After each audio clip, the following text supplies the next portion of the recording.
got to take him to practice today. Usually I don't have to take him on Thursdays, but today she asked me to take him. So. No, we live. We back at it. Oh, damn. I might just try to set it up during the show. I'll try to see if I can put that number. Oh, for sure. Put the line on. You know, yes, man. Yes, sir.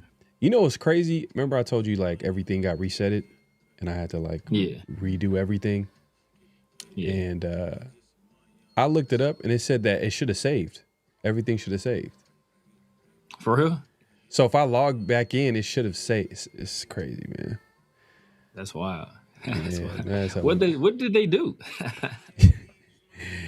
Yeah, man. It is what it is, man. But we back at it around the Shield. A little hiatus. I ain't gonna lie, man. It's been a minute. For sure. I know it's same kind of the same show, different format. You know what I mean? But still, you know, this is for our landscape people. Exactly. Our landscape people. Nah, fact. Don't forget to clock in, like, comment, subscribe, and hit that notification bell. Here goes the silent intro.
We back, man, for another edition of Around the Shield, man. Back, finally, man. We were a little bit on a hiatus. You know, it's the offseason. You know, offseason is kind of like, it's its own different beast, different animal. You know, like, at the end of the day, like, it's not going to be the same as the season, but we'll try to keep going at it. We'll try to get more people on. That's kind of the goal, is try to get people on today. And let me see. I'm gonna try to see if I can set up the phone lines today.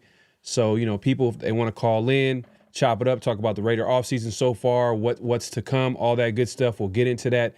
But if you haven't already, make sure to clock in. Hit that like button, hit that subscribe button, hit that notification bell, all that good stuff. We're going live on both our channels. So definitely subscribe if your first time joining us, to myself, PharoahNFL, obviously the Severe Raider. Man, what's going on, Severe? How you been, man? I haven't seen you in a while, man. It's been a couple days. Right? All right, exactly. Man, hey, things are starting to happen, man. Things are starting to happen within Raider Nation. We're starting to get some clarity. Coaching staff coming together a little bit. We're starting to get some clarity and a clearer picture on some of these players on the roster, potential trades. I think, hey, it's an exciting time to be a Raider fan, man. And it's like you said, man, this is our Super Bowl. This is our Super Bowl. Oh, yeah. The Raiders offseason is our prolonged Super Bowl, whatever you want to call it. This is what we've been waiting for. This is what we look forward to. This is when we're the most positive, the happiest, and we're thinking about the possibilities. People are celebrating off of every little move. This, for me, for the last, I don't know how, well, I guess since the Raiders have been competitive, yeah. I mean, this has been, it's a long time, we're talking about a long time. And I'm not counting the 2016s where we made the playoff appearance, or the 2021 where we made a playoff appearance. If you exclude those years, then we're talking about 2002, beginning of the 2000s, which is a long time ago. I know we got some OGs watching it, and it feels like yesterday, but that's a long time. That's a long time. Our potential future franchise quarterback wasn't even born yet. Yeah, Mendoza. We'll get into the Mendoza talk, because we all know that I feel like he's going to be the pick, but I just want to point this out to prepare Raider Nation for the talking points, the conversations. And if you've been watching us long enough, we've had those conversations a little bit. We talked about, like, this is what we have an issue with. This is what we don't have it, like, but we let the process play it out. And then, we're like, okay, Mendoza's a guy. So we'll get into the Mendoza talk a little bit. Most importantly, we'll talk about Maxx Crosby. I know you guys see the title and everything. We've been talking about this, like, during the season. It's crazy. A lot of these storylines and all this, we've talked way before they even happened. Because we've seen it coming.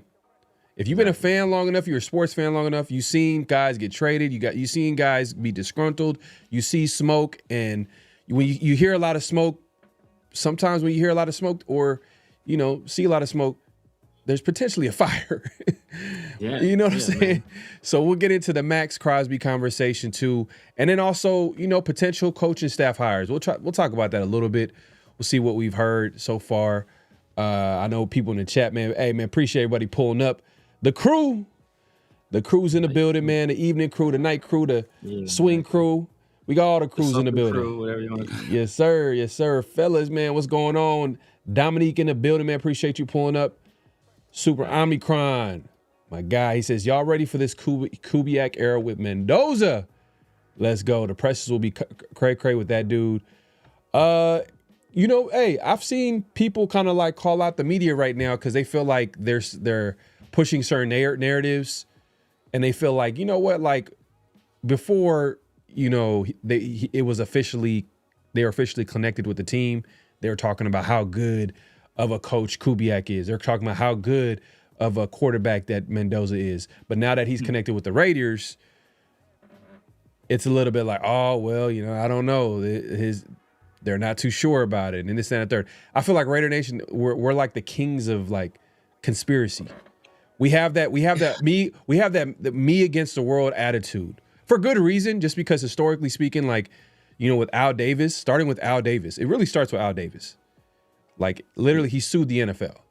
And then there's been multiple times and occasions where, we've seen, to say the least, like, terrible calls. And, we feel like the refs have kind of been like, have done us no favors in the league and all that stuff. We can get into that. But I just feel like scheduling and all that stuff. Yeah. Oh, we got the one and only. What's good? Appreciate you coming through. We got everybody pulling up today. For sure. Laker Nation, Maxx to Jets for 3 first-rounders, period. Yeah, 3. Ain't no 3. I hope so. I don't think they're doing that. It wouldn't make sense for the Jets. It wouldn't make sense. I would love it. Any trade with the Jets it's gonna be involve our first round pick if we our first overall pick if we make a trade with the Jets. Max, maybe the Cowboys, maybe the Lions. I can see something like that. Maybe the Buccaneers. I can see something like that. The Rams, if they want to put somebody across from Jared Verse, they got an extra first rounder, but it wouldn't make sense for the Jets. Yeah, it was good. My guy, Ready to Smoke 89 in the building, man. Appreciate you pulling up. So let's let's start with this because I know we were going to talk about it on a 50-50 show earlier this week. We just didn't have enough time to get into it, but this is what's been being talked about. Outside of the Kubiak hire and all the other stuff going on with the Raiders, obviously a lot to be excited about. But my guy Javier says, can you give me the real story about Crosby? All right. Look, when we talked about it, or I should say, and when I've talked about it as well, like on social media, on the shows, it wasn't me saying that Maxx wants to leave. It wasn't saying that the Raiders want to go. It was just obvious where the Raiders were headed. The Raiders are headed for a rebuild. When I look at this team, I'm looking at this as a rebuild. Now, with Pete Carroll coming into town, I kind of waited because I felt like, I was like, you know what? I don't know how this is going to go, but I'm like, Pete Carroll came in the door swinging, saying that he's going to do this, he's going to do that, he's going to do this, he's going to win this, he's going to win that. He didn't do none of that.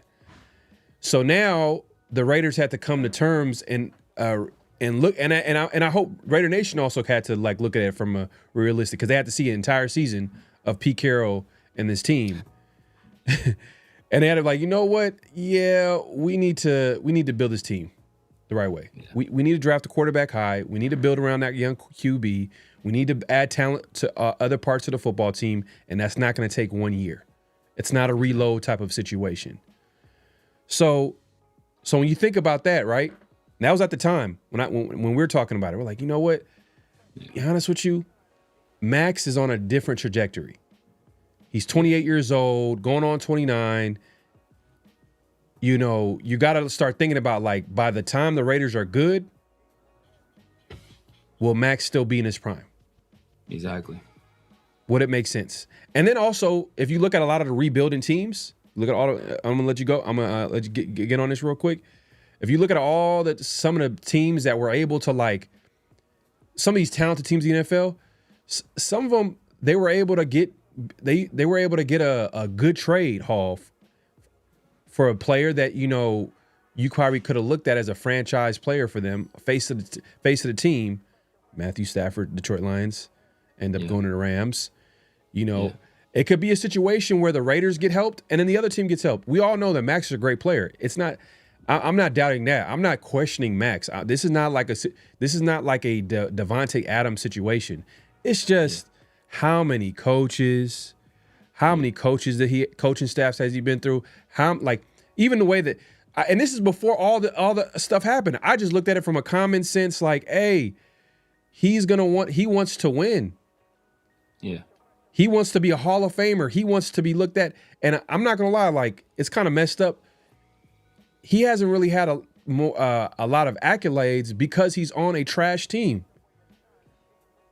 Because with winning, not all players. There's players that transcend it, but the players that transcend it, they have to do something crazy, like Myles Garrett.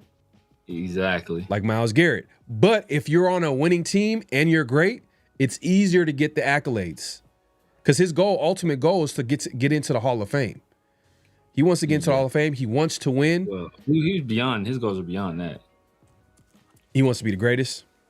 Yeah, his goal. But that's the thing, though. Like with the whole Maxx situation, it was about, we caught this early on, right? Because all you have to do is read the tea leaves. Where are the Raiders and where is Maxx Crosby? Now, obviously, a lot of Raider Nation, they took a little bit of hiatus off of realism because Pete Carroll came in here and was lying to y'all from the start I told y'all from jump, Pete Carroll, he's a bald-faced liar. When Pete Carroll said he was a Raiders, he went from being a 49ers fan to being a Raiders fan. Like, come on, dog. Seriously? The 2-15 Raiders, that was an expansion team at the, like that you suddenly started being a fan of that team. So I knew he was lying. So he sold everybody a dream. And people bought into it. So they started to think, okay, well, we can build a winner. And we can have Maxx Crosby here where he can be part of this winning organization. But now that reality then hit everybody in the face, they're slowly starting to come along to the realization that, yo, bro, our timelines don't match up. The fact that Max has then had 8-9 surgeries, 2 consecutive years, he didn't finish the year on IR, needing surgeries, right? He's going to be by the time he's done with this contract, he's going to be on the wrong side of 30. And then we're going to have to make a decision on Max. Do we re-up him again for another 3-4 years? A guy that's on the wrong side of 30 coming off multiple injuries, multiple surgeries. Like, does that make sense for us where we're at as an organization? It really doesn't, right? It really doesn't. So then you have to start looking at what Max wants. And obviously Max wants to win. He talks about that all the time. And he wants to not only be, like a great player, he wants to be one of the greatest players ever.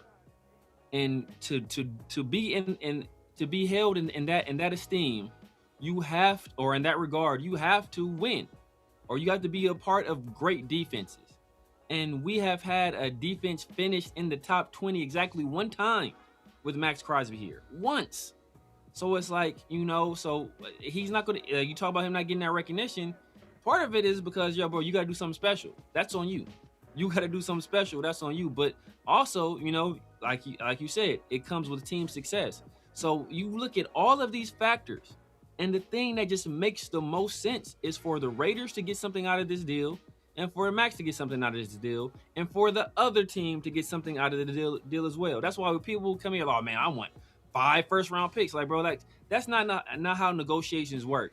You never want somebody to walk away, and especially in not an environment where there has to be reciprocal interest, right?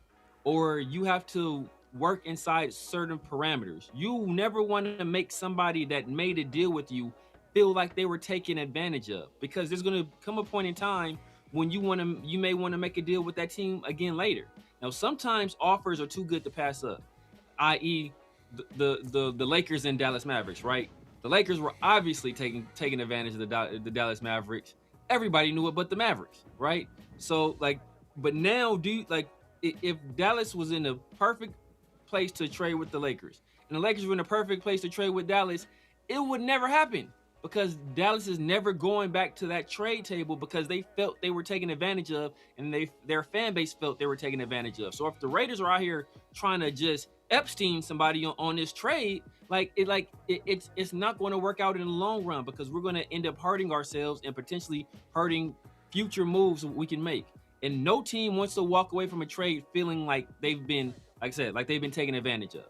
No GM wants to be in that position, and no team should try to put a team in that position. Like I said, that has ramifications, because they're going to look at, other teams will look at that and say, you know what, I'm not making a deal with you. I'm not making a move with you. Don't we hear the rumor, like, where fans are like, bro, why are you trading with the Eagles? Why are you making a deal with Howie Roseman? Right? We heard this in the last offseason. Like, bro, why are you making a trade with Howie Roseman? Like, Howie Roseman is the smartest guy in the room. Like, don't trade with that guy, because he knows something you don't know. So that's the danger you run into when you trying to take advantage of these teams. Make a fair deal that works for all parties involved. Well, the fair deal is basically Max is a great player that's going to be a missing piece to whatever that next team is trying to build or trying to, make that run for the Super Bowl. And then for the Raiders, they're going to get their draft picks. They're going to get the worth of a great player. So we can't just look at it on the surface of saying like, oh, just because it's multiple first-round picks, multiple whatever, you know what I mean? Or if it's a Micah Parsons situation, 2 first-round picks and you got a starter level a player on offense or defense. At the end of the day, like, the other team is getting a great player. You know what I'm saying? Like when Micah went to the Packers, everybody was talking about the Packers being a Super Bowl contender immediately. Yeah. It's just that. So if it works out or not, that's just, you gotta, time will tell. But at the end of the day, like, when it happens, everybody knew what it was. Like, okay, Dallas they got what they got, but the Green Bay Packers obviously got Micah Parsons. They got a missing piece to their defense. They got another impact player on their football team. Now, real quick, let me just address this super chat. My guy, Smoke in the building says, perfect time to trade Maxx, get the franchise QB, stock up on picks to boost that roster. I get the emotional attachment fans have, but the smart thing to do is to send him on his way, win-win, and do both. And that's the thing. Yeah. And think about going back to what I was saying earlier, because this is when I first was talking about this, and then me and Severe was having these conversations. We were like, man, this is we can see where it's going. You got one team going this way, and then you got a player that wants to go that way. And it's like, man, it makes sense to trade. At the time, people were like, oh, why are you guys putting this narrative out there? Why are you guys pushing this narrative? Like, people were thinking that we're doing this on purpose, but in reality, we just could see it coming. And what happened? What happened? What happened when a team is going a different direction and a player is going a different direction? As time goes on, certain moves happen. And when certain moves happen, do the player agree with it? No. Do the team agree? Think about it. Perfect example. How did the season end for Maxx? Didn't sit down. They shut him down. They shut him down, and he didn't want to be shut down. And everybody, when that happened, everybody's like, "Oh, Raiders are tanking. Raiders are tanking." And I think Maxx took it as that too, because he felt like he could have finished the season and then handled whatever he had to handle with his knee after the season. But he obviously didn't agree with it. So you see how, like, when teams are not on the same page, when a player is not on the same page, things like this happen. Yeah. Hold on 1 second. Yeah. I mean, and I guess the main thing I would say regarding the situation is that, like, when you look at the Micah Parsons and the Micah Parsons deal, right? The trade between Dallas and Green Bay. Most people felt that Dallas won that trade, right? And not Dallas, I mean, they felt that Green Bay won that trade. Most people said, you getting Micah Parsons, a guy in his prime, this impact of a defensive player, they felt Green Bay won that trade. And that's what I'm saying. That's why you don't want the team you're trading with to feel like they're being taken advantage of. Or you don't try to ask. I mean, you obviously go into negotiations, you get the best deal that you can. But you don't go into the negotiations with the team feeling like you're trying to take advantage of it. And that's a two-way street, right? You don't want a team to come to these negotiations trying to take advantage of the Raiders, because, like I said, that just sets a bad precedent. And that will make teams, it will create adversarial situations when it comes time to try to consummate trades in the future. Because GMs and teams and organizations, they have long memories. Like, it's going to be a long-ass time before we trade another third-round pick to the Pittsburgh Steelers. It's going to be a cold day in hell before we trade for another receiver from the Pittsburgh Steelers. They got us twice. And we got a third-round Martavis Bryant, and we went back to the well because it was like, damn, well, they got us with Martavis Bryant, but damn, Antonio Brown? Come on, dog, for a third-rounder? You can't say no to that. And then they got us again. So you never want to feel like you being taken advantage of, or like they snuck one in on you, because that just salts the earth, and it'll be hard for that to ever come back again. And but I hear you, but I don't think it's that big of a deal, just because Steelers are still making trades. They're still making moves. They still traded the other receiver from that went to the Cowboys this season, had a huge year. What I'm saying is that, like, teams are still gonna, like, they're gonna evaluate the talent, and they're gonna be like, hey, is this a player that they're still gonna do it? So I don't think it's that huge of a deal. But that being said, I think the Maxx situation is just playing out the way we kind of seen it coming, because it's like, at some point the team is gonna want to do certain moves. They're going to have a vision for the team, and the player is going to have a vision for himself and what he wants for the team as well, because he wants to compete at the highest level. If the Raiders are going to be making moves to prepare this team for the future, which we all want, because we want this team to be great, because whatever we've been doing the last, I don't know how many years, reload, and it doesn't work. Like, At some point, we got to do it right. And if that doesn't convince you enough, the last time we actually built through the draft was when we had McKenzie, right? When we had a GM that was actually running the team, was actually, however way you feel with McKenzie, he was with the team for 5 years, and he hit on some draft picks, and especially that draft class. And you've seen the impact of having a draft class like that, and you've seen like how much of that talent was able to like help the team and develop and all that good stuff, right? So that's what I'm saying with the Raiders is like they need not one player, not one talent. They need talents on a football team. They need multiple players. They need multiple. And when you trade a Maxx Crosby, we know he's a great player. We know he's a great player. But then you get multiple premium picks. Premium picks means you got multiple starters. Yeah. At the very least, you're getting multiple starters. Because we've seen what Maxx Crosby alone by himself does for the team. It's not going to do anything. Ideally, you get multiple starters. Sometimes you get Tyree Wilsons, but ideally, Yeah. if you do your homework right, you're gonna get multiple impact players. But I think this regime is going to be more diligent about who they draft in the first round, outside of Ashton Genty. But other than that, I think they're going to be going forward without the Pete Carroll influence. I think they'll be more diligent about that because it's all about getting impact players at premium positions. And I think we kind of veered away from that last year because we were more in a win now situation. But now, Spytek, when he had that end of season press conference, it was really revealing because he was non-committal on Maxx Crosby. And that's one of the things I immediately picked up on because we had already been alluding to that. And then he was also saying that, look, he's not expecting a quick turnaround. He's cool with a slow burn, with a slow cook. Put this thing in a slow cooker. Let that pot roast break down and that let it cook, let it simmer. It's not microwaving it, man. We making soul food, not fast food. No, facts. And another thing too, because now we fast forward. It's the off season. It's the Super Bowl. Just the season's officially over with the Super Bowl just passing up last weekend.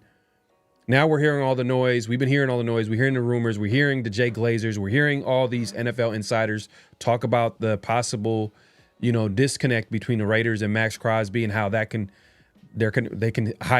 literally see a trade happening. Jay Glazer is one of the respected insiders in the NFL. You know what I mean? Just saying. And then there's the Diana Rossinis, and there's the, Albert Breers who chimes in on it. Like they all are saying, they're kind of saying the same thing. There's something there. There's something not going on like between the Raiders and Maxx. And when you think about it, as I know a lot of people were like, well, Maxx is still all in. Like you hear him talk, like what? Well, like he's still all in. He's still going to be a Raider and this, that, and the third. I heard Rich Gannon say the other day he was with, he's seen Maxx during the presser, and Maxx is such a great player. He's just he's locked in. Maxx is going to be Maxx no matter what. At the end of the day, and the Raiders, to their, just to be transparent, the Raiders have put out that they want to keep Maxx. They're going to find a way to keep Maxx, but this is why I like Spytek, bro. Spytek, he know how to play the game. This is the value of Spytek, and I try to talk about this before. In certain moments, I'm like, man, like I didn't see that coming. I didn't see Genty getting drafted. I didn't see, and the reason why let's leave alone Genty alone. No, because everybody have mocks. Like 95% of the mocks. No. I'm not talking about the mocks 5 months in advance of the draft. I'm not talking about the mocks 3 months in advance. I'm talking about the ones that matter. The mocks that matter are the literally right before the draft. From all the top draft experts. I'm talking about that. And they weren't saying Ashton Genty. They were saying offensive linemen. They were saying pass rushers. They were saying everybody but Genty. They were saying all of that. And most of them were Genty. Trust me. No. There was one or two that said Kelvin Banks. No. Most, like 90% of them. Your boy Todd McShay. Your boy Todd McShay was like, he even gave Spytek credit. He's like, man, he got the runaround. Like they put some smoke out there, it got the runaround. And McShay, he's connected. I mean, he's been in the business for a while, so I'm sure he has people that he talks to, and the Raiders. He changes his opinions like he changes his draws, bro. I We saw it with Dante Moore. I know, but it was a guy that you kind of like, you know what I'm saying? Like you pay attention to what what he's saying because Everybody. yeah, I know, but you pay attention to him because why? Because he's picking up on what's being talked about around the NFL in league circles. So whether you agree with it or not, he's gonna be talking about things that are like he's picking up from other teams, So what I'm saying is me personally, I didn't see the Genty pick happening right before the draft. I was hearing everything but Genty. Now that being said, fast forward, Jacoby Myers trade. It's another spy tech move. Whether you agree with it, the Jacoby Myers trade or not, just like whether you agree with the Genty pick or not. The GM for the Jaguars was like, when he said to describe the Raiders and how they went about trying to trade Jacoby Myers, he said the whole time the Raiders made it clear that they weren't interested in trading him. Trading Jacoby. Until the very last moment. So what that told me is that like he did that so he can maximize the value of the player. All I'm saying is I feel like Spy Tech is giving me. I think we reached to get praise. Like, but bro, like that is standard. Know who's playing the game right there? Know who's playing the game in that situation? The Jaguars GM is playing this game in that situation. Because just like I said, you never want a team to feel like they've been taken advantage of, or to feel like they came out on the sorry end of a deal. So he's like, oh man, this dude, he's gonna big him up. Oh man, this dude drove a tough bargain. Oh my goodness. We was in there, man, to the last second trying to iron things out. I didn't know where he was coming from. I didn't know he wanted to trade him. I didn't know how, I thought he was asking for this and he changed his mind, asked for that. He's going to big him up because you know what that's going to do? That's going to bring Spy Tech back to the table in the future. And that's going to lay the groundwork for future negotiations and future trades to be consummated. He's playing the game too. And I'm sure Spy Tech is playing the game as well. Like, I mean, all these teams are playing the game. That's my point. Is like, we look to give praise, but all these teams are playing the game. But the thing is, in years past, I'm the reason why I'm pointing this out because in years past, that's not what we've seen from the Raiders front office. Literally, the year before, a better player was traded for a third-round pick, and that's it.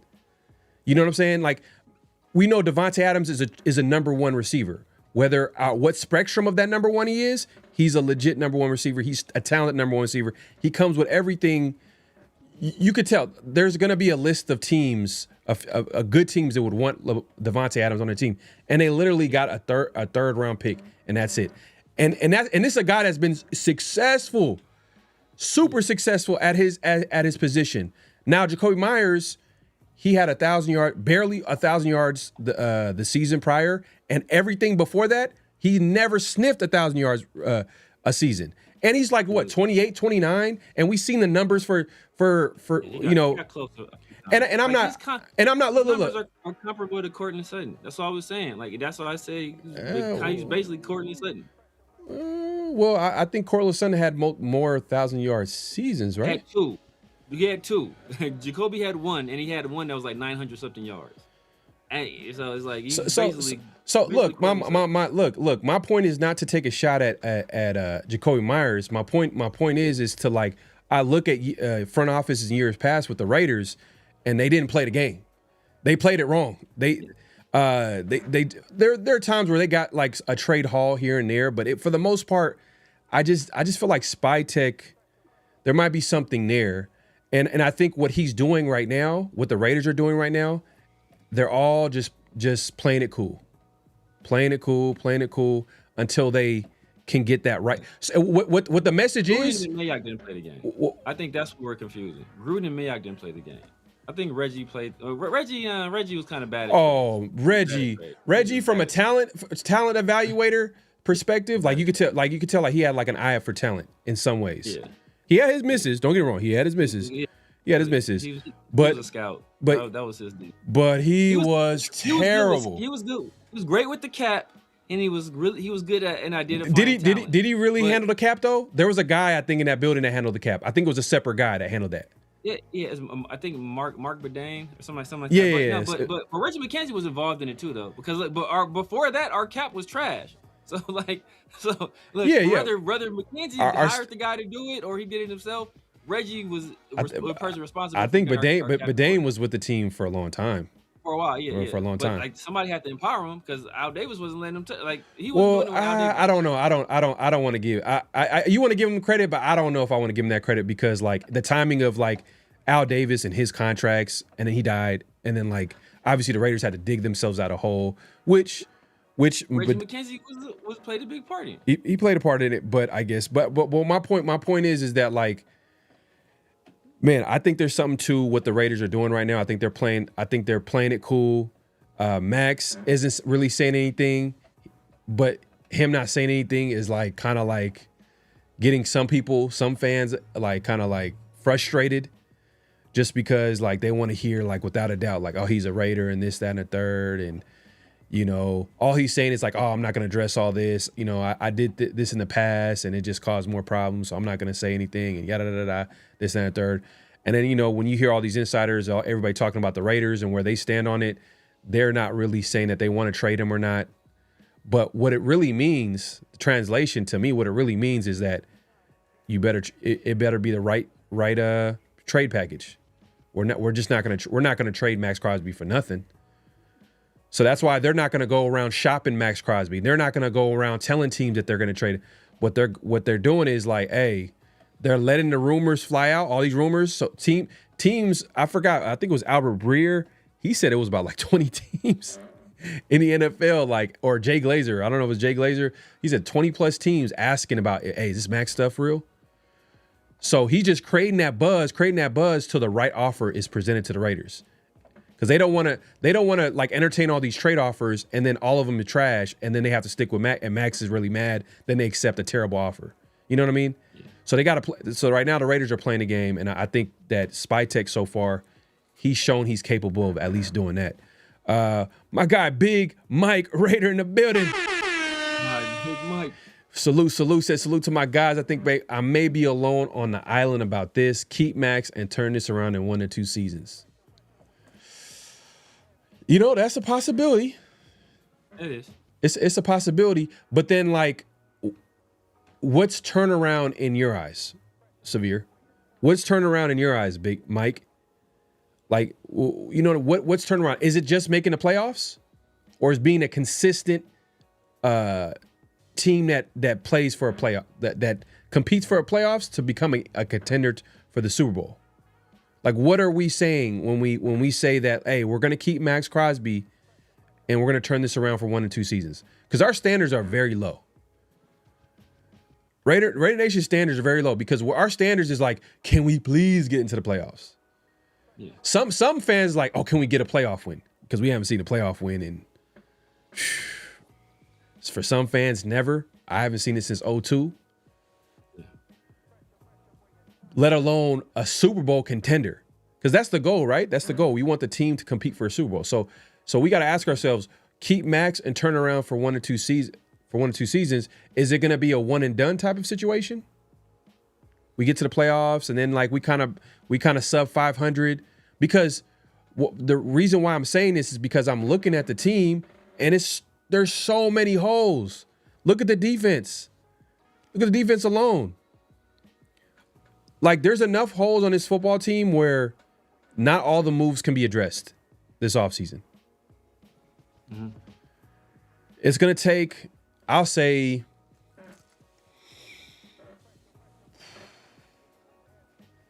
damn. I'm gonna say like at least 2 seasons, but 3 for sure. Where we can be a Super Bowl contender if everything goes right. Super Bowl contender. At least for a Super Bowl contender. Because I think 3. Depending on how fast Mendoza develops, if we draft him. And that's the part of it too. It's not just adding talent. It's like, yeah, right. But it's not just adding. It's not just adding talent. It's also developing the talent. Because people talk about that great, let's say that 2014 draft, right? With Derek Carr. What was their record? What was their record that first season? They were 4-12 or 3-13. Yeah. when they had those 16 game seasons. Like they were a bad team. And then the next season they were 7-9. And then the next season they were what, 12-4. 12-4. That's 3 seasons. Yeah. So stuff like this takes time, but I mean, if we keep Maxx, we keep Maxx, but I just don't want us to be that franchise to be scared to make like tough moves. Like I've seen it all, man. If like this ain't Khalil Mack. This ain't Khalil Mack. Khalil Mack. It's not, bro. It's not Look, Khalil Mack, I bro. love Max. He's a great Raider. You know, he'll probably go down in history as a greater Raider just because he spent more time here. But as just player for player, he's not a better player than Khalil Mack, man. So and like I said, just the timelines don't match up. It just makes all the sense in the world for us to move off of him. Like the only thing keeping him here is some kind of emotional attachment because I don't think we're going. I think the way you turn the team like this around in 1 or 2 seasons, either you have to have an incredible draft. Fernando Mendoza has to, develop incredibly fast, kind of like Drake May did, with the help of Josh McDaniels and that coaching staff there, or you just get a whole bunch of young talent on your team, and they grow, and that's kind of what we did with 2014, where we had a really good draft. We got a lot of good young talent in that draft class, and those guys grew, and then we had a solid 2015 draft. And then, bam, 2016, we're a competitive team, right? We're Super Bowl contenders. You know, that sprinkled in with some smart free agent acquisitions. But the way to accelerate all of that, man, is to take an aging asset that's value is depreciating by the day because his trade value is only getting worse, right? Right now, part of what makes his trade value so good is that people still have an idea in their mind of what Maxx Crosby is. And we don't even know yet what he'll be back. Will it be when he comes back off of the surgery? We assume he's going to be the same Maxx Crosby. You never know. And then his contract, the amount of time you get on that contract, the 2 years, that's the most valuable thing because unlike Michael Parsons, even though Michael Parsons is younger than Max, teams trade when you were trading for Michael Parsons, you knew immediately you have to make him one of the highest paid defensive players in the league, right? Second probably to Myles Garrett. You don't have that same concern with Max. You know you got a nice little buffer there to kind of to try to win, and then when it comes time to pay him, then okay, you can kind of see how that goes. But with Micah, you have to pay him immediately. So that's the difference. So that's why you can maybe eke out a deal that's close to Micah because of that 2-year deal. But every game that passes by, every snap or every offseason practice, every OTA, every team meeting that you lose having Maxx Crosby, his value just gets lower and lower. Yeah. And I don't want to get into like who was a better talent or player. I think they both kind of held, like they both were the best players on their team. Like Khalil Mack was the best player on their team at the time of the trade, and then Maxx was the best player. The reason why I say it's not the same situation, Khalil didn't even, he never got an extension after his rookie deal. And he was traded away right before the season. To me, that was shocking. Like the way it unfolded, like I'm thinking like, oh, okay, the Raiders they're gonna extend Khalil Mack. All right, cool. They extended, Derek Carr at the time. I think they might have did they give an extension to Amari Cooper, or he was up for that too as well. But he was the next guy up after Khalil Mack. And they end up trading him too, But what ended up happening when they traded him? It started a rebuild process. Yeah. A mini rebuild. The Raiders did a terrible job. They didn't handle it well. When you give a head coach GM control, you can't knock the process, right? You can't knock the results. If the process was right, you can't get mad at the results. They just didn't do what they were supposed to do with those picks. They did the right things in those situations where they got the picks, and they just squandered them. That's not, that doesn't mean you shouldn't go back to that same situation again and do those trades again. Just make better picks. And that's the number one thing, too, that a lot of people will say when we talk about trades, especially trading away like a great player on the team. Like, yeah, I want to keep the great players, but then it got to make sense, too, as well. Like, if I see a great player is getting up there in his prime, and then I see the team is like, damn, it's not – when is this team going to be ready to compete? So when we can take advantage of having a great player like Maxx, like if that starts getting farther away apart, then this offseason is probably like the last, like this you could really get great value in a trade right now. And let's say they keep him, and let's say that it's going to be the same outcome. They end up trading him at some time. They're not going to get the same value. So what part of that makes sense? This is what I'm saying. I want the Raiders to have that ability to make these tough decisions. They got it. Like someone in that building. I think Spytek is hopefully going to be that guy. I mean, he felt good enough to where to tell Maxx to sit down. And Maxx, up until that point, can do no wrong. He could do whatever. He could influence head coaching hires. He could do everything he wanted to do. But that was the first time where they was like, "Hey, you got to do this." Yeah. You know what I mean? Like, and he didn't take that well. And I'm sure from his perspective, it's like, man, I'm on a losing team. I'm not winning. You guys keep firing and hiring coaches. And now you're not letting me even do what I want to do. Like, this is what I'm getting paid. This is what I want to do. This is why I prepare my body. You're not. So I get his perspective. But that's to my bigger point of like, the Maxx and the team are on two different pages. But we'll see. We'll see. Mike, I know Mike was saying that to keep Maxx, it's a possibility. But I can understand why because people see the Patriots, the quick turnaround with the Patriots, the fairly quick turnaround with the Jaguars. They see that. Or college. Like, or college. They look at college. They look at Signetti, what he did, and like, all these quick turnarounds. But see, the thing, you can turn over, the college difference, you can turn over, the transfer portal allows you to turn over an entire roster in one offseason, right? You can't really do that in the NFL. So like, they see some teams can do it, quickly. And the Texans were able to do it. They went from the picking number 2 overall to winning the division, winning the playoff game that first year. So they see that stuff and they think like, why can't it be us?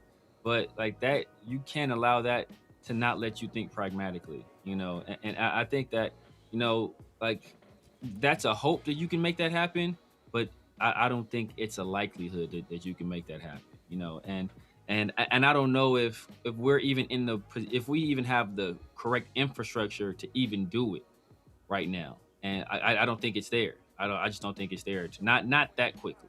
Yeah. Real quick, man. Smoke in the building. Appreciate the super chat. He says the longer you prolong it, the messier it can get. Now, facts. 100%. Especially because you got an incoming rookie QB coming in, and he has some things to figure out. Even though you expect him probably to get some things right away, he's still a rookie QB. He still needs time to develop. Raiders still need some pieces. Raiders need to still prove they can build an offensive line. Like we need to figure that out. I think that needs to be a priority, is to build out the offensive line. And be honest with you, outside of Maxx, we got to solidify that defensive line too. Like who's going to be, we need another edge. We don't know who's going to be on the opposite end of Maxx Crosby. Let's say if he does stay. We got to figure that out. We got to look at we got all these defensive free agents. Who's going to come back? Who are they going to keep? If you talk to some people, they're like, I don't want none of them. You know what I mean? Like, let's move on. Let's figure it out, because the reason why is sometimes, new coaching staff, new guys in the building, they're going to want to get their guys. I think Spytek is going to probably, help recognize where the talent is. But at the end of the day, the coach needs a player that fits his system. So there's going to be a lot of that too. So it's going to be like the Raiders need it. Like, I'm glad they got Kubiak, but hopefully him and his coaching staff could be here for the next 2 to 3 years, so they can now start building and keeping players in the same system, developing them. But we just have a lot of holes, so we just got to figure that out. Salute to everybody pulling up. Make sure to clock in, hit that like button, hit that subscribe, hit that notification bell. Real quick, man. The Raiders now, they got to fill out their coaching staff. And, I'm glad they're able to identify their head coach, get their number one. It seems like their number one guy in Kubiak. You can make an argument maybe with some other guys, or, we want to, I mean, maybe Mentor, but outside of Mentor, I think Kubiak was their number one guy. Mentor was probably another guy. And then there's guys that we liked, but, obviously they went a different direction. Maybe. But the fact is, they identified the number one guy and they got him. That's good for the Raiders. Last year, they identified their number one guy, and the backup plan was terrible. It was terrible. It was terrible. But so they got Kubiak, but the problem with getting Kubiak, you know, I know everyone wants to keep it super positive. The problem though is you got to wait the entire playoffs to the Super Bowl, and now you have to figure out who's gonna, you know. Hey, I'm hoping that offensive line coach, you know, I know he has connections to Benton. I'm not sure if he's able to get him out of that coaching staff. I know he's followed him all around everywhere he's gone. He followed him from Saints to the Seahawks. Yeah. We'll see if he's going to be the next offensive line coach for the Raiders. I know old boy from the Eagles, he was just let go. He stepped away. But Stoutland, I don't know if he's coming here. He ain't coming here. Hey, money talks. Money talks, man. But I think Philadelphia would have paid him. I think Philadelphia would have paid him whatever he wanted. Like, yeah, he probably could have got a damn near blank. He probably could have got a damn near blank check in Philly. And like I said, man, like relationships matter. How you treat people matters. And who brought him from the college ranks to the pros? Chip Kelly. I don't know how tight they are, but you know, if you did the guy that gave me my opportunity that you know, when nobody else was even looking at me to be offensive line coach in NFL, this guy took a chance on me, bringing me. I forgot where his last stop was. Maybe his last stop was Alabama. I can't remember where his last stop was, but bringing me from the college ranks to the league, you know, and he's been there ever since. Right? He's never worked for any team besides the Eagles, and Chip Kelly's the guy that gave him that job. And we low-key just did Chip Kelly kind of dirty. So like I don't know how tight they are, you know. So you know they could not be cool anymore or whatever. But you know, if they still have a good relationship, you know that stuff matters. That stuff matters. Yeah. I'm trying to think of. So I seen something.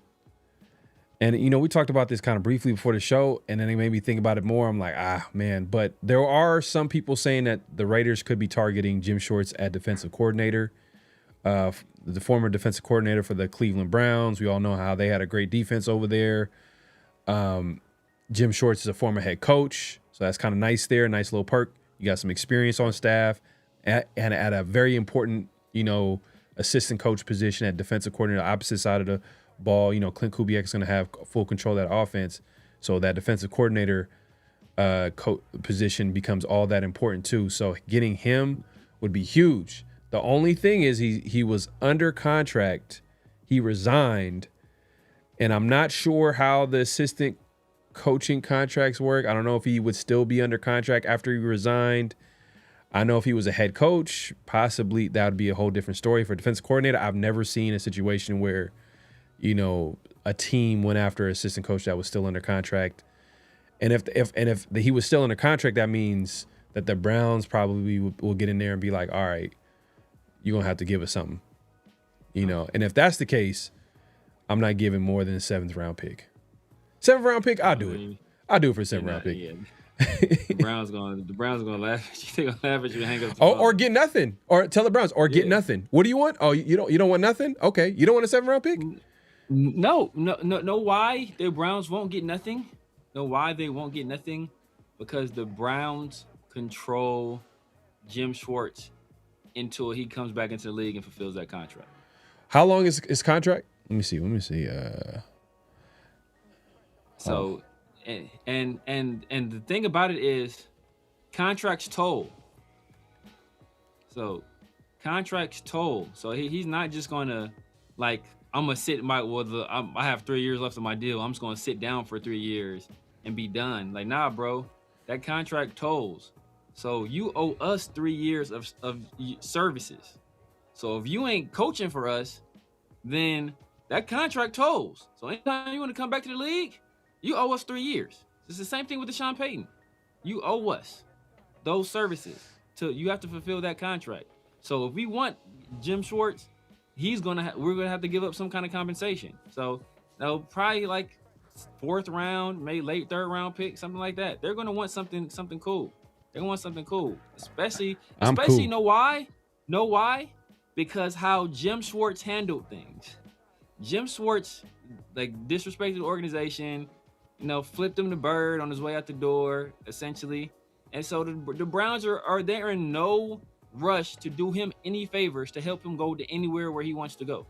And they're not going to help the destination that he wants to go to either.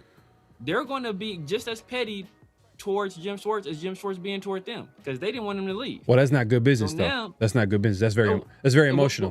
That's very, But look. that's very emotional. Emotional damage. But who was the emotional party in this?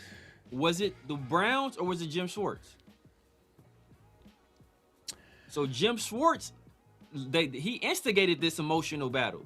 And I'm sure the Browns, just to set an example to anybody else that wants to try some BS like this, oh, okay, we're going to reciprocate your behavior. So you think you can leave and go anywhere you want to and we just going to wipe our hands of the situation? And, nah, bro, you about to pay a penance for this. It's going to cost you. No. Okay, look. So this is what I'm saying. This is what I'm saying. I don't know how emotional Jim Schwartz was, but I think Jim Schwartz wanted the head coaching job. He didn't get it, so he wants to move on and go somewhere else to try a different plan of action. Just like Patrick Graham, he wanted to go somewhere else. So then he has a better chance to get to, because his ultimate goal obviously is to become a head coach. And he felt like it's not going to happen with the Browns. So he's thinking like, I'm going to go somewhere else. Now he's coming to the Raiders. So I don't know. I don't know if that's going to be a long plan right there. So maybe to your point, very emotional because now you pivoted to the Raiders with less talent. But I'm reading the details of his contract. So he's under contract with the Browns for 2 more seasons, 2026 and 2027, with the second year being a club option. Because he resigned rather than being fired, the Browns hold his contractual rights and are not expected to let him coach elsewhere in 2026, forcing him to likely sit out. So if that's the case, the Browns can legally prevent him from taking another coaching job for the duration of his contract. Damn. Exactly. And 2 years. I thought it told. So maybe it doesn't told it. So maybe it's just he has to wait that 2 years. I thought it told, but I guess I was wrong on that. Man, that's player contracts told. So like a player contract, like they can sit out, and when you come back, you signed a 5-year deal. You come back after 2 years, bro. You still got a 5-year deal in place. Like that's how it is with players. But I guess it's not the same with assistant coaches. Yeah. Yeah, not like I said, man. I'm not giving more than a 7th-round pick for Schwartz. Just not because him as a coach is bad. It's just that he's gonna leave. Yeah, he's gonna leave as the first chance he gets to get a head coaching job somewhere else. He's going to leave. So you're gonna give away a 3rd or 4th-round pick who's under contract with the team for 4 or 5 years, or for 4 years at least, at the very least, and that's solid depth. That can be a possible starter. That can, you know what I mean? If you're just doing the math, guaranteed. At the very, minimum 4 years under contract for a guy that's going to bounce at any given moment. Exactly. I'm just saying. I know he's a good coach, but 7th-round pick because 7th round, like they're not. You can make a case that 7th-rounder is probably not going to make the team. You know, there's plenty of examples that happen. So exactly, but yeah, that's exactly why the Browns ain't gonna take that. Facts. You're making the argument why the Browns would not take that. Yeah, I mean, but I'm just saying who's going to offer him anything. That's my point. When I say that, I'm not saying that like it's not a low compensation. It's like who's going to trade for him. If there's nobody trading for him, that means the Raiders somewhat have the leverage. That's their leverage. Yeah. The Browns have the leverage because they control the rights of his contract, and they can easily say, no, we'll just keep him. But the thing is, the longer you keep him, I think the value goes down because it's not like you're not talking about like you're not talking about Sean Payton. You know what I mean? Like, we're not talking about like a Mike Tomlin. These are guys that if they sat a year, we're not even talking about Mike McCarthy. We're not even talking about Mike McCarthy. We're talking like those guys, they actually head coach teams and went to the Super Bowl and they won it. Yeah. We're talking about an assistant coach who was a head coach who had, okay success, with a team with Stafford and Calvin Johnson. I mean, I'm saying okay. Did they have one playoff appearance under him? Maybe one. But but the value isn't in him as a head coach. It's in him as a defensive coordinator. And he's probably like top 5 defensive coordinator in the league. But who And in their right mind is going to trade a third round pick for a fourth round pick? a fourth are more realistic. Ain't nobody trading a third rounder. Fourth rounder. Would you do it for a fourth? Yeah. Come on. I wouldn't do it. I do it for a fourth. No, I do it for a fourth because I don't think, even though he's gonna leave the first opportunity he gets at being a head coach, he's an older defensive minded head coach. I don't think there's gonna be too many teams out there that come knocking down Jim Schwartz's door for him to be head coach. The team he was just with that wanted him to stay there. Yeah. Like he was their last resort head coach option. And when they got an old ass man to take the job, they're like, cool, we'll take this old ass man. So, hey, I like this trade, man. Trade all pro Thomas Booker for Schwartz. You better watch your mouth. That's fun. Thomas Trent Williams Booker or Charles Trent Williams Grant. Oh, you're talking about that Thomas Booker. I'm thinking about Charles Grant. Oh yeah, I'll trade Thomas Booker in the second. Oh man, please. Cleveland reports are indicating a 4th round pick for Schwartz to the Raiders. Oh damn! See, that was just off the top of my dome. Hell no. I'm pass. It's a pass. It's a pass. I'm telling you, it's a pass. I wouldn't do it. I'm doing it, bro. I'm doing it for sure. For that level of impact as a defensive coordinator, especially for Clint Kubiak, bro. Yeah, I'm doing it. A fifth. I'm doing that. A fifth. I'm doing it. SoCal says fifth. You could try to haggle it down. I'm doing the fourth. Bro. What is the fourth? A 7th round and a box of Skittles, man. I'm bro. Who was trading? Like, look, all the Raiders were ruthless. And the box of Skittles will get you Deuce Gruden. Hey. The Raiders, if they were ruthless, they'll just tell them straight up, like, who's trading from? Tell me who's trading from. Then I'll trade you more. But look, bro. Ain't nobody trading from. Look, and the Browns will be ruthless right back and say, find somebody that's better. Hire somebody that's better. All right, I'll get someone that's more free. That's well and good. That's well and good. But is he gonna be as good as Jim Schwartz? Is he gonna offer you what Jim Schwartz offers you in terms of his ability as a DC and his head coaching experience? So that as much as they can play hard, we can try to play hardball with them. They can play hardball right back. All right, 6th. A conditional 6th round pick. It's a 7th, but it can go to 6th if the Raiders defense is top 20. The 5th is the lowest they're going to go. If the Raiders defense is top 20 next season, we're giving them a 6th round pick. The 5th is the lowest they're going to go.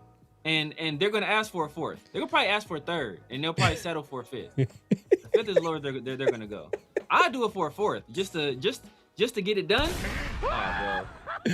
Raider Ray says throwing Genty Paris shirt. Yeah, that's disgusting. I think they might pass on that one. Yeah, bro. Yeah, they gonna hang up the phone, bro. Oh man, but hey, man, look, we just wanted to come here, chop it up, talk about the Raiders like we usually do. We finally got into that Maxx Crosby conversation. We always talk about it in, on the go, and we've talked about it so many times where we're like, you know what, we're gonna stop talking about this because everybody's like, oh, you guys are. They kept calling us haters. They kept calling. They're calling me haters. Like, oh, you're trying to push a narrative and this, that, and the third. So I didn't say nothing. And guess what happened? What happened? Everybody else started talking about it. Everybody in the media started talking about it. All the top insiders, start talking about it. So you know what? They gave us no choice to bring back this conversation. So that's why we had the Maxx Crosby conversation. Bro, look, we traded a 5th round for Kenny Pickett, bro. I'm giving up a 4th for Jim Schwartz, bro. I'm getting a 4th and a 2nd, bro, for Jim Schwartz, dog. I'm doing it, bro, because that's the perfect guy to pair with Kubiak. But think about the ideal coach. Think about it's gonna. First of all, he's gonna come to the Raiders. I'm not saying he's a bad coach. I'm not saying he come back, but be prepared, Raider Nation. His defense is completely opposite to what the Raiders have been running. The last few seasons with Patrick Graham and obviously with Pete Carroll, I'm just saying. You trade Maxx and you trade Maxx and trade that 1st round pick, get a whole bunch of rebuild your whole roster. Bro, if you're gonna trade, if you're gonna trade for Schwartz a 4th round pick, then you got to keep Maxx. You don't got to. I'm just saying. if you're gonna go all in and trade a 4th round pick to a rebuilding team that needs talent, they need their draft picks, and a 4th rounder could be a starter. Exactly. That's why you trade Maxx and get more draft picks. Come on. You're making my point. You give Schwartz cart. You give him, hey, look, bro, I'm giving you some picks. We're gonna build on this defense. I got Clint Kubiak. He's gonna help turn Genty into a better player. We got Brock Bowers, best tight end in the league. We got young quarterback Fernando Mendoza. We got some young guys on the offensive line that we kind of like. We see. I don't know. We have in Clint and Jack Best rather. I don't know there. You talking about players on offense? How about the players on defense? Yeah, but that's why you look. That's what you need those extra picks for, because your 1st round pick going to a Mendoza. You trade Maxx, you get a 1st round pick. Right. I'm not arguing about the draft. That's Caleb Downs. That's Mansour Delaney. Like you can do something with that. I'm not arguing with you about the draft call that we can give at Maxx. My point is that I don't want to give away a draft pick to a assistant coach who might leave at any given moment, who might become a head coach. Let's say he does an outstanding job next season. It might be okay results, because I know a lot of I don't think it's gonna happen. I don't think it's gonna happen for him. So I don't know. I just to me, I'd rather keep the 4th. Conditional 7th. Maybe conditional 6. Maybe conditional 6. Look, bro, you living in La La Land, right, bro? Bro, I'm not giving up draft picks for assistant coach. I'm cool. He ain't coming here. I mean, this is what it is. Hey. All I'm saying is, Spy Tech has an easy phone call. How many people are trading for Shorts? Oh, okay. Like there's nobody trading for him. So where's the demand? If there's no demand, then they can't call the shot. We don't know. Who? Okay. We don't know. Okay. We don't know who's going to want to trade we for do him know. next year. We do know. We don't know who's going to want to trade for him next year. We can figure out. At the very least, we could just look around the league. Where I have the defensive coordinator positions been filled. I don't think all of them have. I think they're still the Cardinals. 3. The Cardinals. The Cardinals, and they're rumored to be linked to Wink Martindale, but that hasn't been finalized yet. Okay. Okay, we'll say that's one team. With the Raiders. Yeah. That's about it. Yeah. So, like I said, man, conditional 7th round pick, man. Maybe a 6. If I'm feeling good, I'm telling you. And they'll say, I'd rather set the example and not have them go anywhere, and prove to you guys that we're not going to let coaches or assistant coaches just renege on their contracts whenever they want to. Oh, well, okay. If the Browns want to be emotional, they can be emotional. We can't control how people feel. That's not emotional. That's emotional. Being pragmatic. That's being pragmatic. No. You're setting the standard. No, what I'm saying is that it wouldn't be emotional if they understood that, okay, this would probably be the best time to actually capitalize on the value. The longer you keep them, the less chances you're going to get a good. It's not about emotion in that point. It's about this guy. We wanted this guy to stay with our team. He got emotional about wanting to leave. We're not going to let people say, I even though I have a contract in place, I want to renege on my contract to go somewhere else because I'm mad. Okay, this makes sense. This makes sense. I gotta look into this. Gotta double check this, but because I've never seen an assistant coach get traded for. So I hope y'all know that you can't trade for coordinators. But I gotta double check this. I don't think it's ever happened before. I know head coaches have been traded for. The first time I ever seen a head coach get traded for, if you're a Raider fan, you know is John Gruden. That was the first time I ever seen like anything like that. I think was it 2 first round picks or just 1? I think it was just 1. Might have been. Oh, I don't remember. It might have been 2, or it might have been a 1st and a 2nd. I don't remember.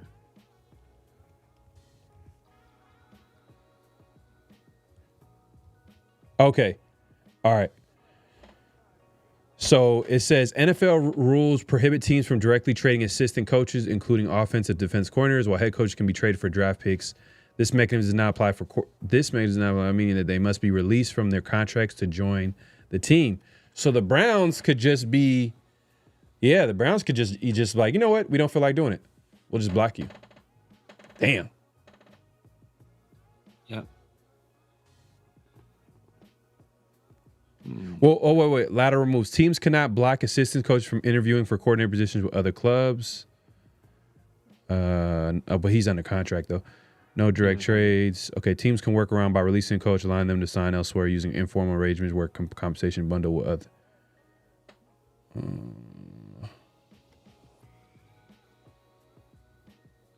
other. There might be. It looks like there could be. Although direct trades are forbidden, teams can navigate this by releasing coach from their contract. Huh. Yeah. So that's like the end. Like, okay. Basically, it's a workaround. Like, all right, bro, you want us to release him from his contract? Yeah. It has to be like a two-way. It has to be like a two-way trade where it's like, okay, we trade you. You'll trade us a 4th-round pick for a conditional 7th in the future. So the Raiders will get a conditional 7th in the future. I didn't even see it, bro. Get a 4th-round pick, and then. Is your comment erased? I didn't even see it. I didn't see it. I'll try to see if I can find it, bro. Yeah, I didn't see it. I didn't see it either. What was it? Yeah. Hey, our mods, if there are mods in the chat, make sure you guys ain't like abusing the power that comes with being a mod, man. But we trust y'all to put it one more time. But yeah, man. Yeah. But nah, look, you're willing to go 4th round. I'd rather not.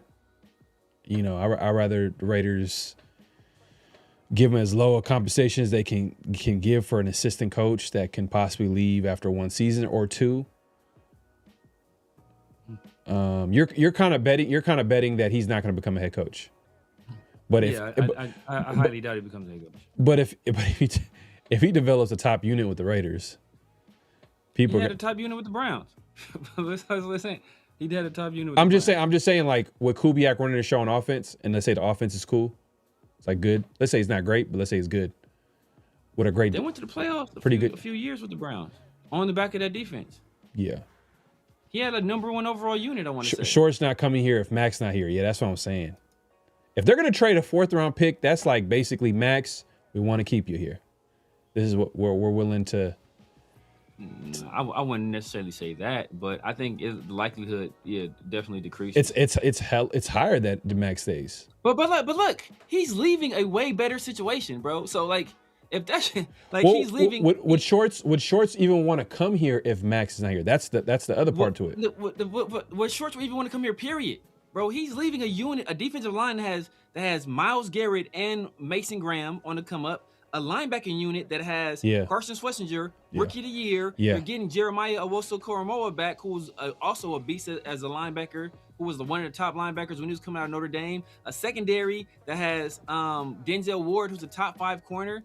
Like, man, like why would he even want to come here in the first place? Like, he's leaving hella talent over there to come here. Like, so, like, I don't think Maxx being here is going to be the deciding factor. Like, well, I don't got Maxx Crosby. Like, bro. Like, he's leaving a way more talented unit over there to come here. So he's already taken a significant step back in terms of talent. Well, if I tell you that, okay, I'm going to trade this player to help get more young talent, I think that bodes, that would bode well in terms of attracting him more than having a guy that's off injured and disgruntled.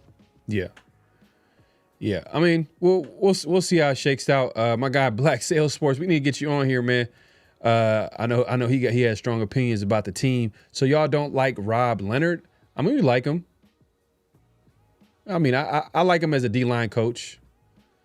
But then, like, I start thinking about, like, man, I mean, who's he developed? I think he's done well. I don't think he does a bad job, but it's just. Tyree was a lost cause, though. Yeah. It was a lost cause. I don't know. I want to believe in Rob Leonard, but it would be kind of like that would be a Maxx Crosby guy, though. Yeah, exactly. That would be Todd Downing 2.0, bro. Yeah. Salute to everybody. No, I don't want to say that. I don't want to put that on. I don't want to put that. I don't put that on. No. There might be some truth to what you're saying because it's kind of risky. It's kind of risky. It is risky. Yeah, it's risky. It's risky because like usually when you want to give guys like that promotion, you want to like look at what got them that promotion. Like, for example, like, oh man, look how, like if it's a QB coach who went to OC, like look how he developed so-and-so, right? Or if it was a D line, like he's a D line coach. Look at the unit, how it performed. It was one of the best pass rushing, number one against, like, you could, but with Rob Leonard, like a lot of players like him. I know he's well liked, but it's just, I don't know. I would rather go somewhere else with it, man, to be honest with you. Hey, look, I'll be honest. I'm be honest. Like, I think you hold. I think you're holding Tyree against him. I think. Look, I think no matter what you say consciously, I think subconsciously you like, man, Tyree's a bust. And I'm looking at you, Rob. Well, you know what? I'll give him credit. I'll give him credit. Last year, he went out and balled out with the Chason. Chason, he was playing well with the Raiders, and it started. Hell, 1,000 times better than Tyree was last year. We should have kept him. Yeah. You feel me? Now I think Tonka played well. I think Pegues played well when he got in there. I think Jonah Laulu has played well. Snowden. I think I like what he did with Snowden. Only people we really ain't got a lot of is Thomas Booker, but I didn't really like Thomas Booker that much. And then Tyree, and I didn't like Tyree when we drafted him. So it's like, yeah, I'm cool. I'm like looking at it like, bro, I didn't expect him to do. And to be fair, Rob Leonard, because I want to like make it seem like he can't make that jump from a defensive line coach to defensive coordinator. To be fair, like, are the Raiders really throwing talent at defensive line? They're throwing like late round picks. They're throwing like, we all know Tyree's a bust. Like, it just is what it is. Like, no, I want to say we all know. I'll still get some comments every now and then. So. I was holding out hope. I was like, maybe this is third year. Usually players break out, but more of the same. Yeah. Like, it looks like he could possibly, get in there at some points to maybe stop the run and stuff like that. But as an impact player, a guy that can consistently get after the quarterback, that's not him. That's not him. Yeah. I'm not going to bet on him to being that for the rest of his career. But, maybe he can go somewhere where where there's guys and he could just come in and like make a play. Because there's guys all around him. You know what I mean? Like, he's not the guy where you want to count on to be the play. Because this year was his opportunity. Exactly. The year Maxx got hurt last year was his opportunity. That's true. And he didn't do anything. So, it's like. Yeah. Yeah, man. But, hey, man, we appreciate everybody coming through. Great show, great conversation. We'll be back at it next week, man. 50-50 show. Hopefully we'll hear more about the Raiders coaching staff and some of these guys getting hired, because that's, just as much as the head coaching hire is important, the staff hires are important, so that's defensive coordinator, that's offensive line, so on and so forth. The Raiders did keep some coaching staffs on staff. I'm not sure if that's going to, maybe it gives Kubiak a little bit of like, all right, wiggle room as far as trying to find guys to fill out the staff. And then some of these guys, they get kept. Sometimes they get. So for right now, a guy like Rob Leonard, he's still under contract, but I think they let go a few coaches, kind of the obvious guys, the Carrolls. Exactly. I thought Carroll and his sons was fired as soon as Pete Carroll got fired. Pete, take you and your sons. Gotta go. Exactly. Look, that would have been out the door before that. Oh, man, I think Ruggs instant played into not drafting Carter. Yeah, nah, for sure. Yeah. Nah, definitely. 100%. It was hella obvious. It's hella obvious. Yeah. Super eyes. I like what he's been doing, Tonka. Okay. Yeah, man. We'll see, man. We'll see how it shakes out. Before we get up out of here, man, we got one more super chat. A says, Rob L worked for McDonald and B Moore in 2022. Ooh, interesting. Maybe McDonald probably can give him, tell Kubiak, man, hey, this is the guy that you should get for your defensive coordinator spot. Or Kubiak can grab someone from McDonald's coaching staff. Facts. There's a lot of different scenarios, but that's okay. Nice little connection. Ace boy, man, appreciate the super chat, man. Appreciate that. Appreciate you. Severe, man, let the people know where they can find you, what to look forward to, all that good stuff. Hey, man, you guys know what it is, man. The Severe Raider here on YouTube, Snapchat, TikTok, X, IG, everywhere, man. The Severe Raider, holla at your boy, man. Tuesdays and Thursdays with my dog, PharoahNFL, 50-50 show and Around the Shield, and Sundays and Wednesdays Raider Roll Room, my dog, Christian Protect the Shield, and 805 Raider, man. Make sure y'all tap in. Like the video, hype the video, comment. Then just let us know what y'all think. Rick says keep Rob Bell as a position coach. Yeah, that's a possibility. I think that's why the Raiders kept it on staff. Like, it gives them that kind of wiggle room to figure out the situation, and he might get that promotion. He might not. We'll see. But definitely follow me all over social media, PharoahNFL, IG, and on X. Obviously, follow Around the Shield on X and on IG. And then we'll be back here next week, a 50-50 show every Tuesdays, and then Around the Shield. Man, I forgot to do this, man. I forgot to put the number. Man. No, yeah, we gotta do it. We're gonna have call-in shows in the future, man. So stay tuned. We're gonna make sure Around the Shield. What did Smoke says? Clint will have them guys ready to run through a big wall for him, right, Severe? Yeah, man. The sarcasm is real on that one, man. The sarcasm right into a pillow factory, man. Right into a pillow factory. No, we up out of here, man. All right, we'll see y'all next week. Peace. Peace.